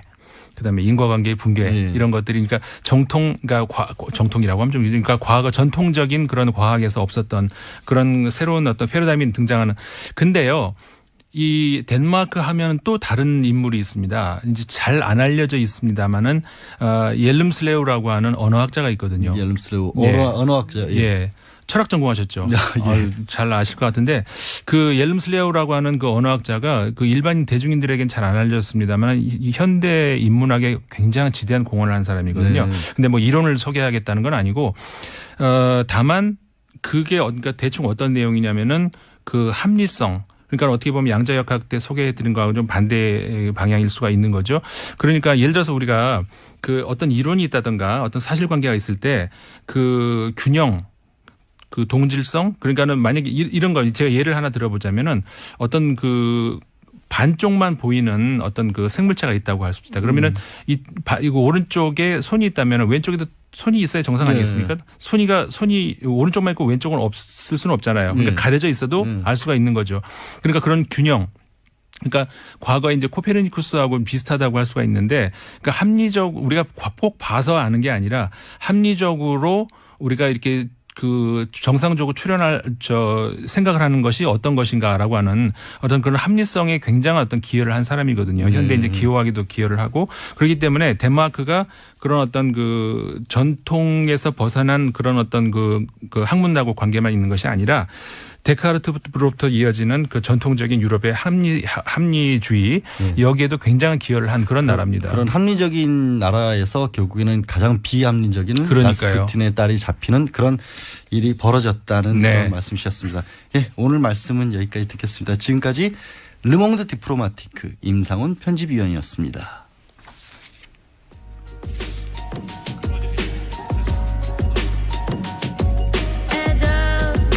예, 안녕하세요는 제가 갑자기 버벅대고 있습니다. 클로징을 하라 그래서요. 생전 처음 해보는 진행이었습니다. 많이 서툴렀지만 이해해 주시고요. 저는 내일 다시 돌아오겠습니다. 지금까지 양지열이었습니다.